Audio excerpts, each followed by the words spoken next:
అందరికీ వందనాలు. బాగున్నారు కదా? హల్లెలూయా, దేవునికి స్తోత్రం. దేవుని బిడ్డలారా, ప్రభువును బట్టి దేవాది దేవునికే మహిమ కలుగుగాక.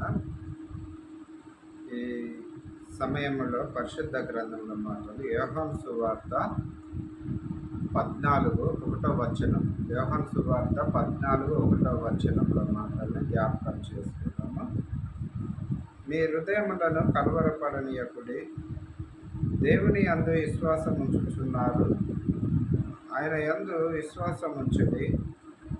నా తండ్రి ఇంట అనేక నివాసములు కలవు, లేని ఎడల మీతో నేను చెప్పెదను. హల్లెలూయా. మీ హృదయములో కలవరము పడనీయకుడి అని తెలియజేస్తున్నాడు ప్రభు. ప్రియమైన దేవుని బిడ్డలారా, ఈ రోజులలో మనకున్న పరిస్థితులను బట్టి, మన భారతదేశంలో జరుగుతున్న సంఘటనలను బట్టి, లేదా కుటుంబాలలో జరుగుతున్న సంఘటనలను బట్టి ప్రభు పేరిట మీకు తెలియజేస్తున్నాను. ప్రియమైన దేవుని బిడ్డలారా, మీ హృదయంలో కలవరపడనీయదు. ఇవన్నీ జగత్ పునాది వేయబడక మునిపే పరిశుద్ధ గ్రంథంలో రాయబడి ఉంది.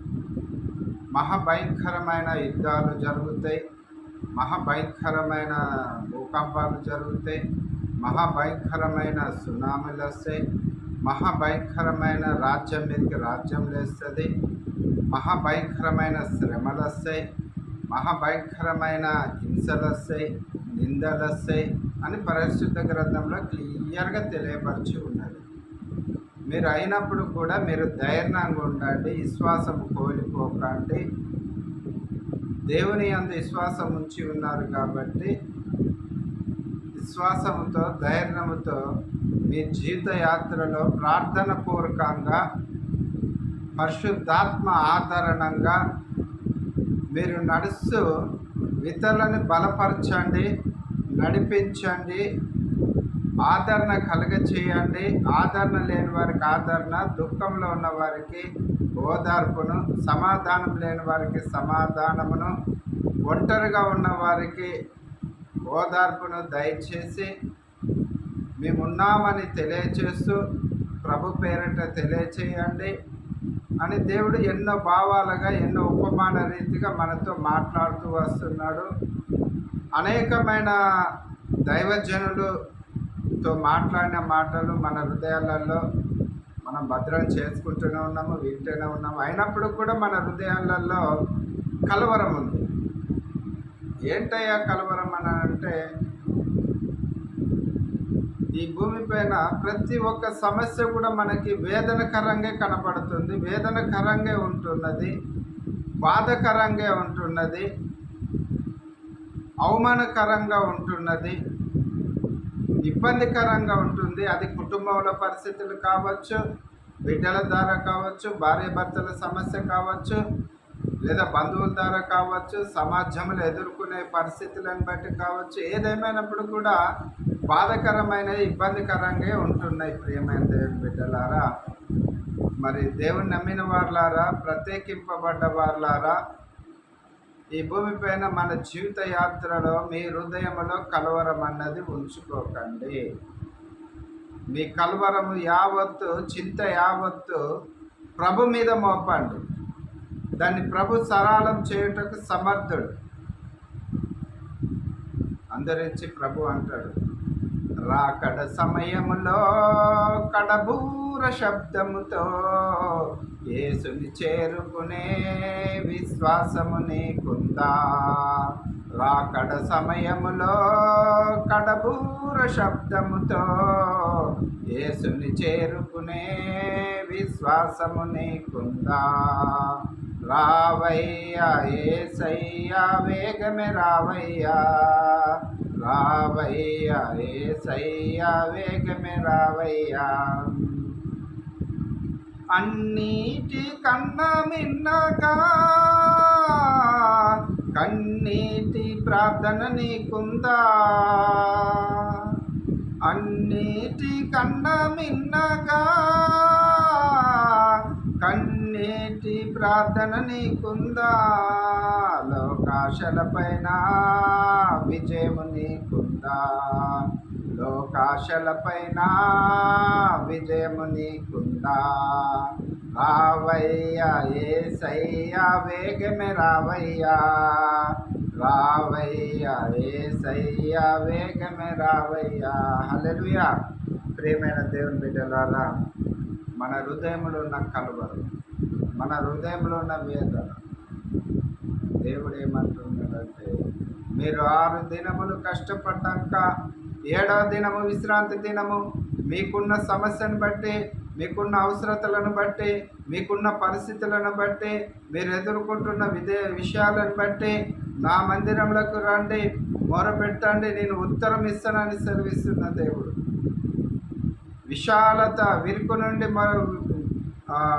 మొరపెడితే నేను విశాలత కలగ చేస్తానని సెలవిచ్చిన దేవుడు. మరి ఈరోజు మీ విశ్వాసము, మీ నమ్మకము మరి దేని మీద ఉన్నది?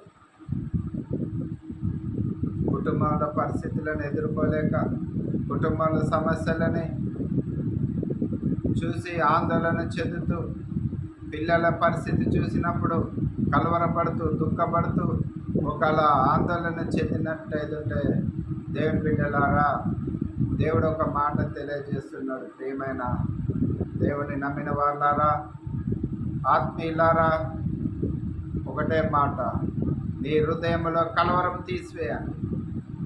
సమస్తం ఎరిగిన దేవుడు ఉన్నాడు, సృష్టికర్త అయిన దేవుడు ఉన్నాడు, మీరు నమ్మిన దేవుడు ఉన్నాడు, మీకు ఆదరణ కలుగచేయువాడు, ఓదార్పించువాడు, శాంతి సమాధానానికి నిదర్శనంగా ఉన్నవాడు. ఆయన కృప నిరంతరం ఉంటుంది.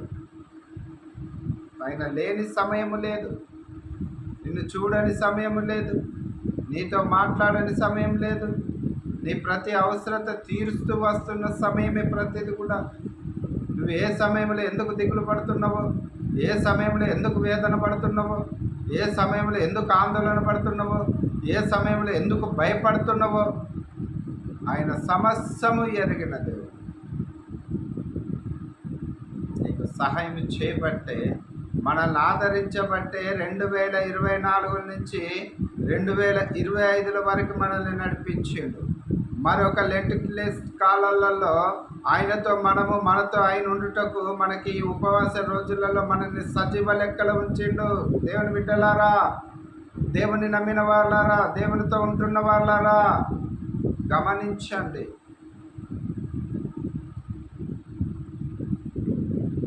అయ్యో అయ్యో అని రోదన చేస్తున్నారా, వేదన పడుతున్నారా? ఒక్కసారి ఆలోచించి కలవరం అన్నది తీసివేయండి, మనోవేదన తీసివేయండి, మీ చింత యావత్తు ఆయన మీద మోపండి. ఇలాంటి డేస్ కాలాలలో, ఈ 40 రోజులలో జరుగుతున్న ఉపవాస ప్రార్థనలలో దేవుడు మహా అద్భుతమైన కార్యము మీ గృహాలలో చేయను కాక, మహా ఆశ్చర్యమైన కార్యం మీ గృహాలలో చేయను కాక. ఆయన కార్యంలో ఎందుకు చూడలేకపోతున్నారు? మిమ్మల్ని మీరు ఎందుకు నమ్ముకుంటున్నారు? ఆయనను నమ్మిండ్రు కదా, ఆయన నమ్మే కదా ఈ లోకం నుంచి ఆయన యుద్ధకు వచ్చిండ్రు కదా, ఆయన సమస్యను సమకూర్చువాడని నమ్ముచున్నారు కదా. వ్యాధిలో, బాధలో, దుఃఖంలో, వేదనలో, కష్టాల్లో, ప్రతి పరిస్థితుల నుంచి మీకు ఆదరణ కలగచేసిన వాడు, 2024 నుంచి 2025 నడిపించిన వాడు ఇక మీదట నడిపించలేడా? మీరు అడిగిన ఇవ్వలేడా? మీరు ఆశపడ్డ ప్రాణాన్ని తృప్తిపరచలేడా? ఎందుకు హృదయంలో కలవరము? ఒక పాట ఉంటుంది కదా, హృదయమే నీ ఆలయము క్రీస్తు, నీ నామమే మా గానం. ఆహా, ఎంత చక్కని పాట. కష్టాల్లో ఉన్నప్పుడు, దుఃఖంలో ఉన్నప్పుడు ఒకసారి దేవుని పాట.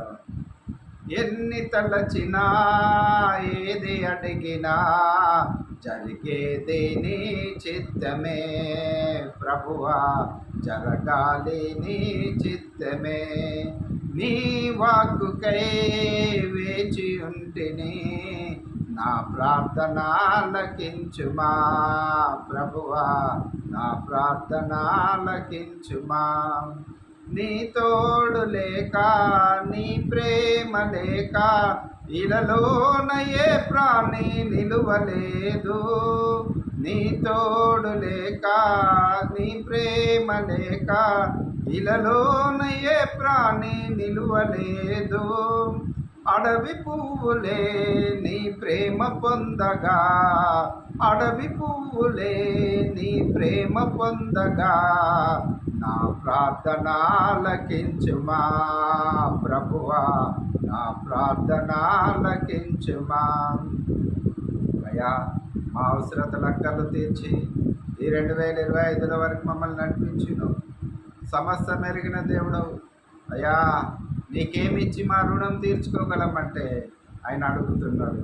మీ హృదయంలో కలవరము తీసివేయండి, మీ హృదయాన్ని నాకు ఇవ్వండి, మీ హృదయంలో నాకు స్థానం ఇవ్వండి, మీ కష్టాల్లో నాకు స్థానం ఇవ్వండి, మీ దుఃఖంలో నాకు స్థానం ఇవ్వండి.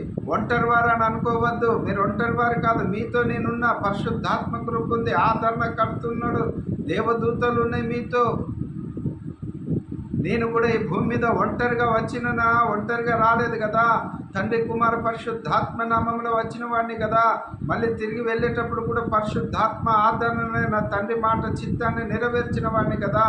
మీరు కూడా నా చిత్తాన్ని నెరవేర్చిన వారైతే మీతో నేను ఉన్నవాడినే కదా. హల్లెలూయా. ఎవరము ఒంటరి వారం కాదు. ఈ భూమి మీద ఎవరికి ఏది శాశ్వతము కాదు. ఈ భూమి మీద సమస్తము మనకి ఇక్కడ ఉన్నది ఏదైనా ఉన్నదని అంటే ఒక దినమున మనము ఆయన సన్నిధానంలో చేరవలసిన వారు. దిగులు పడకండి, చింతించకండి, వేదన పడకండి. మహా గొప్ప దేవుడు, మహా ఆశ్చర్యకరుడు, ఆలోచనకర్త. నీ శ్వాసాన్ని, నా విశ్వాసాన్ని, నీ సమస్యని, నా సమస్యని, ఆందోళనని, హృదయంలో కలవరాన్ని తీసివేయవాడు సమర్థుడు. అట్టి మాటలు దేవుడు దీవించి ఆశీర్వదించును గాక. ఆమేన్.